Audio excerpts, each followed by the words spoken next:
Si tu galères à prendre du muscle, que tu es souvent en baisse d'énergie ou en baisse de motivation, c'est peut-être parce que ton niveau de testo est plus bas qu'il devrait l'être. Alors, je ne suis pas un expert scientifique qui va te dire comment booster ta testostérone en 100 jours, comment atteindre des résultats extraordinaires. Je suis là pour te montrer l'effet d'une testostérone basse en muscu, comment l'augmenter et comment en tirer des bénéfices pour ta progression musculaire. Donc, aujourd'hui, on va voir pourquoi la testostérone est essentielle pour la prise de muscle. On va voir comment l'améliorer au niveau du sommeil, de l'entraînement, de la nutrition. On va rester sur des méthodes naturelles, des méthodes classiques et juste de l'optimisation de ce que tu fais déjà.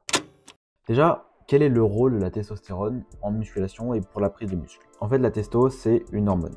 Plus tu en as, plus elle va augmenter la synthèse des protéines. Et donc, qui dit une meilleure synthèse des protéines, qui dit une meilleure prise de muscle et plus rapide. Elle va aussi augmenter la récupération après tes entraînements et aussi augmenter ta force et ton explosivité. Donc, en gros, que des bénéfices pour prendre du muscle, de la force, tout ça. Maintenant, c'est possible que pour des raisons multiples, tu aies un manque ou un niveau plus bas de testo.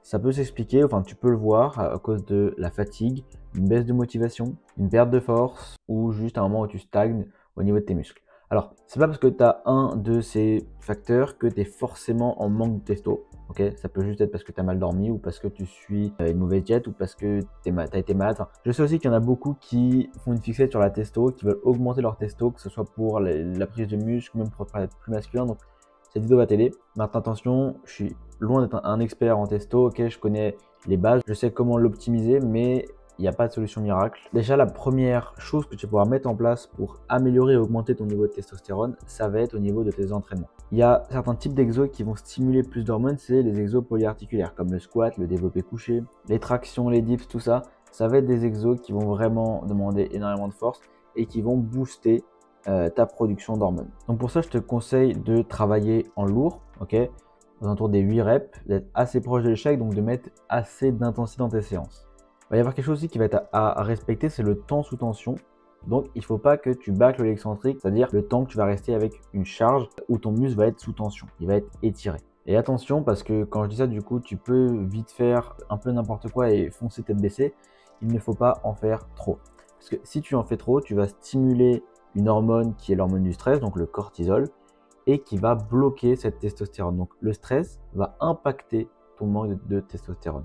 Donc c'est important de ne pas trop stimuler ton corps au niveau du stress pour éviter une hausse du cortisol. Fais 3 à 5 séances, 6 grands maximum, et encore si tu es vraiment expérimenté, mais ne va surtout pas à 7. Il vaut mieux que tu fasses 3, 4, 5 séances bien construites avec une bonne intensité que 6 séances, 7 séances où tu vas y aller à fond, tu vas cramer ton système nerveux, tu vas augmenter ton stress et derrière ça va détruire ton physique. Le deuxième point où tu vas pouvoir améliorer ta testostérone, et je pense que c'est l'un des plus importants, c'est au niveau du sommeil.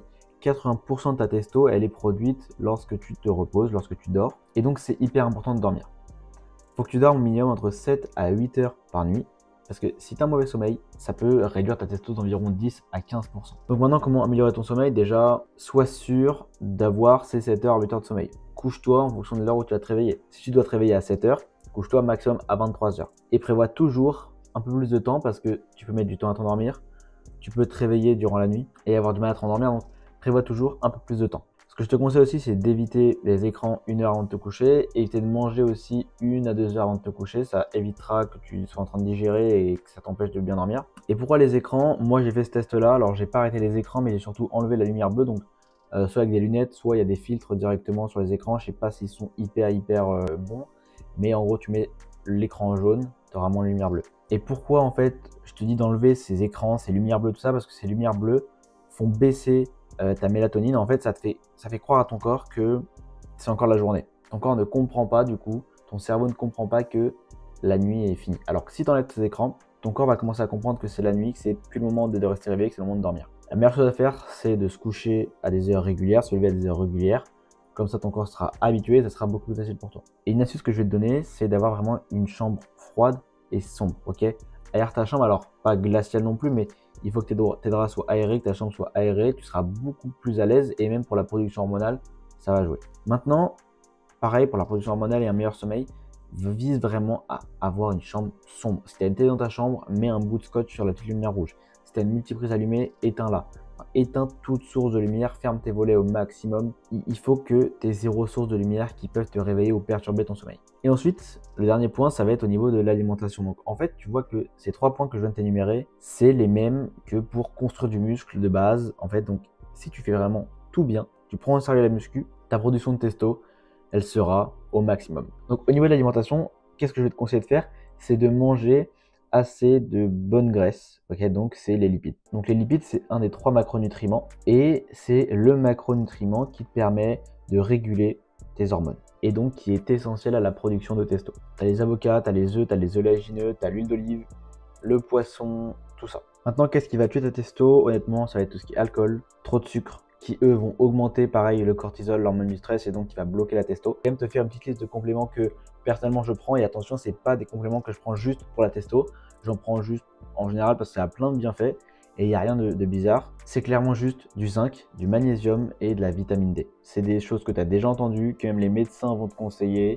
Il n'y a rien de problématique, c'est juste hyper important que ce soit pour ta testo ou même pour ton corps en général. Le zinc, ça va améliorer ta production de testostérone. Le magnésium, ça va réduire le cortisol et donc du coup améliorer ta testo. Et la vitamine D, c'est vraiment nécessaire pour tout ce qui est la synthèse des hormones. Et c'est important quand on est en période où il n'y a pas beaucoup de soleil, pas beaucoup de rayons de soleil, parce qu'en fait, c'est le fait de recevoir les rayons de soleil qui vont booster ta testo. C'est important, par exemple, quand on est en hiver, automne, tout ça, où il n'y a pas énormément de rayons de soleil, de consommer des vitamines D. Maintenant, ce que je peux te conseiller aussi, c'est vraiment tous les matins, expose-toi aux rayons de soleil, même si c'est un peu nuageux. Vas-y toujours 5 à 10 minutes, c'est toujours bon. Pour résumer vraiment très rapidement, tu l'as compris, pour booster ta testo, il faut juste bien faire les choses, ok? Tu t'entraînes bien, tu dors bien et tu manges bien. Donc dis-moi en commentaire si tu as déjà ressenti une baisse d'énergie ou de motivation et je te répondrai et j'essaierai de t'aider au maximum. Et n'hésite pas à liker et à t'abonner si tu veux voir d'autres vidéos sur comment booster tes résultats en muscu.